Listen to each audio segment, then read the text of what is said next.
जी। तो इस चर्चा से क्या निकला?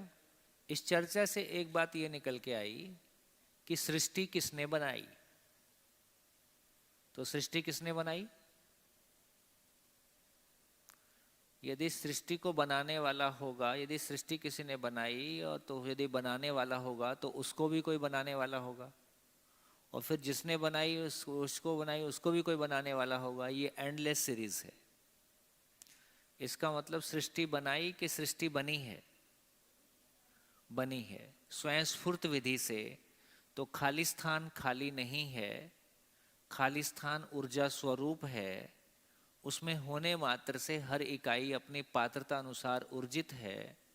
जड़ उसको पाकर क्रियाशीलता के रूप में व्यक्त होता है, प्राण संसार उसको पाकर स्पंदनशीलता के रूप में व्यक्त होता है, पशु शरीर को चलाता हुआ जीवन उसको पाकर संवेदनशीलता के रूप में व्यक्त होता है, भ्रमित मानव उसको पाकर कल्पनाशीलता के रूप में व्यक्त होता है, और जागृत मानव उसको पाकर संज्ञानशीलता के रूप में व्यक्त होता है। इस तरह से ये पूरी सृष्टि सहअस्तित्व पूर्वक है। तो इसका मतलब है सृष्टि किसी ने बनाई है कि सृष्टि बनी है? बनी है। और ये सहज रूप में रचना विरचना का क्रम अस्तित्व में चलता ही रहता है। इसका मतलब ये हुआ कि ईश्वर किसी को बनाता है कि ईश्वर में होने मात्र से सब बनता है। तो हमने खाली स्थान को ऊर्जा के रूप में पहचाना, ऊर्जा को ईश्वर के रूप में पहचाना। तो ऊर्जा क्रिया शून्य है, ईश्वर क्रिया शून्य है। वो करता नहीं है, दृष्टा नहीं है, भोगता नहीं है।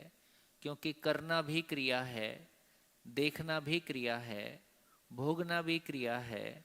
तो यहाँ समझ में आया कि ईश्वर कर्ता पद में नहीं है, मानव कर्ता पद में है, मूल में जीवन कर्ता पद में है।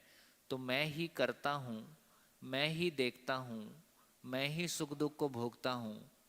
तो यहाँ ये क्लैरिटी बनी। तो ईश्वर किसी को चलाता है कि ईश्वर में होने मात्र से सब चलता है ना? ईश्वर किसी को नियंत्रित करता है कि उसमें होने मात्र से सब नियंत्रित रहता है ना? तो ईश्वर किसी को चलाता नहीं, ईश्वर किसी को बनाता नहीं, ईश्वर किसी को बिगाड़ता नहीं। उसमें होने मात्र से सब कुछ नियंत्रित रहता है, सब कुछ बना है।